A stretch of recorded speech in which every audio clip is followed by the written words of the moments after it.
Guys ಇವಾಗ ಸ್ವಲ್ಪ ದಿನಗಳಿಂದ ಒಂದು ನಾಯಿ ಕನ್ನಡಿಗರನ್ನ ರೇಸಿಸ್ಟ್ ಅಂದಿದ್ದ. ಸೊ ಅದು ಕಳ್ದು ಇನ್ನೂ ಕರೆಕ್ಟಾಗಿ ಒಂದು ತಿಂಗಳು ಕೂಡ ಆಗಿಲ್ಲ. ಅದಾದಮೇಲೆ ಈಗ ಗೂಗಲಲ್ಲಿ ಭಾರತದ ಅತ್ಯಂತ ಕೊಳಕು ಭಾಷೆ ಯಾವುದು ಅಂತಂದರೆ ಕನ್ನಡ ಅಂತ ತೋರಿಸ್ತೈತೆ. ಸೊ ಅದಕ್ಕೋಸ್ಕರ ನಾನು ಕೆಳಗಡೆಯಲ್ಲಿ ಮೇಲ್ಗಡೆಯಲ್ಲಿ ಯಾವ ರೀತಿ ನಾನು ನಿಮಗೆ ಮಾಡಿ ತೋರಿಸ್ತಾ ಇದ್ದೀನಿ ಅದೇ ರೀತಿ ಮಾಡಿ ಆ ಒಂದು ಪಿಕ್ ಮೇಲೆ ಟ್ಯಾಪ್ ಮಾಡಿ ಫೀಡ್ಬ್ಯಾಕ್ ಹೋಗ್ಬಿಟ್ಟು ನಾನು ಕಮೆಂಟ್ ಬಾಕ್ಸಲ್ಲಿ ನಾನು ಪಿನ್ ಮಾಡಿರ್ತೀನಿ. ಅದನ್ನು ನೀವು ಕಾಪಿ ಮಾಡಿಕೊಂಡು ಅಲ್ಲಿ ನೀವು ಪೇಸ್ಟ್ ಮಾಡಿ ಎಲ್ಲರೂ ಕೂಡ ಸೆಂಡ್ ಮಾಡಿ. ಅವ್ರಿಗೆ ಅದೊಂದು ಭಯ ಬರುತ್ತೆ ಅವಾಗ ಗೂಗಲ್ ಮ್ಯಾನೇಜ್ಮೆಂಟ್ ಅವ್ರಿಗೆ. ಆದಷ್ಟು ಬೇಗ ಆ ಫೋಟೋನ ಡಿಲೀಟ್ ಮಾಡಿ ಕನ್ನಡ ಒಂದು ಕೊಳಕು ಭಾಷೆ ಅಲ್ಲ ಅನ್ನೋದನ್ನ ಪ್ರೂವ್ ಮಾಡಬೇಕು.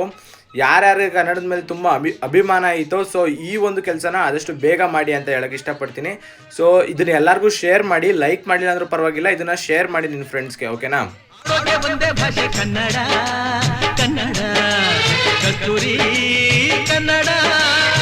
ಹುಟ್ಟಿದರೆ ಕನ್ನಡ ನಾಡು ಹುಟ್ಟಬೇಕು, ಮೆಟ್ಟಿದರೆ